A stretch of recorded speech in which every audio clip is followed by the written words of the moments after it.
আজকে প্রথমবারের মতো এসেছি চারুকলা অনুষদের ভিতরে, যেখানে চারুকলা অনুষদের শিক্ষার্থীদের ক্লাস হয়ে থাকে। তো আজকে এখানে এসে যেটা দেখলাম, এখানে সম্ভবত কোনো ধরনের প্রদর্শনী চলছে। অনেক সুন্দর সুন্দর ছবি আছে। লাস্ট যে ভিডিওটা করেছিলাম চারুকলার বাইরের সাইডে, এখানে ভাস্কর্য, স্থাপত্যকলা, স্থাপত্য শৈলীর যে বিষয়গুলো আছে তুলে ধরার চেষ্টা করেছি।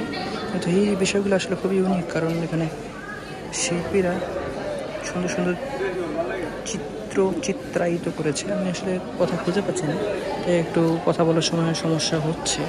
সেই জায়গা থেকে, যেহেতু এটা একটা মুক্ত চর্চার জায়গা, তারপর ওখানে ভিডিও করার সময় একটা জড়তা কাজ করে, একটা ভয় কাজ করে। সেই জায়গা থেকে একটা দূরত্ব মেনটেন করার চেষ্টা করছি, যাতে কেউ কোনো কারণে কোনো ধরনের সমস্যার মধ্যে না পড়ে। আমি মূলত আমার বন্ধুদেরকেই হাইলাইট করতে চাচ্ছি। আর এই যে ছেলে অনেক কম ধরে ছবিটা তুলছে, ভিডিও করছে। আলনাফিল ইনিশিয়েটিভ, এই ছেলেরা ছবি তোলার ভং ধরে দাঁড়াইছে, কি একটা অবস্থা। আর এই যে ভদগুলাকে তুলে ধরতেছে।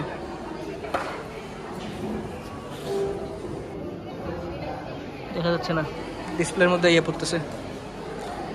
যাই হোক, আমি যেহেতু আসছি, অতএব আমার এখানে উচিত যে সুন্দর বিষয়গুলো আপনাদের সামনে তুলে ধরা। সেই জায়গা থেকে সর্বোচ্চ চেষ্টা করছি। যদি ভালো লাগে অবশ্যই আমাদের চ্যানেলের সাথেই থাকবেন। আর পুরো বিল্ডিংটা যদি ঘুরিয়ে দেখাই তাহলে আপনাদের ভালো হয়। এই যে বিল্ডিংয়ের ভিউটা অনেকটা এরকম।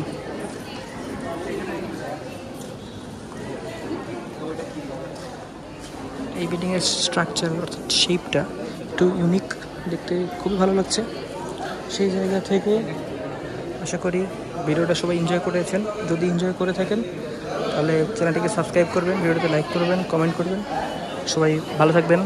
আসসালামু আলাইকুম। আবার দেখা হবে কোনো একদিন ইনশাআল্লাহ।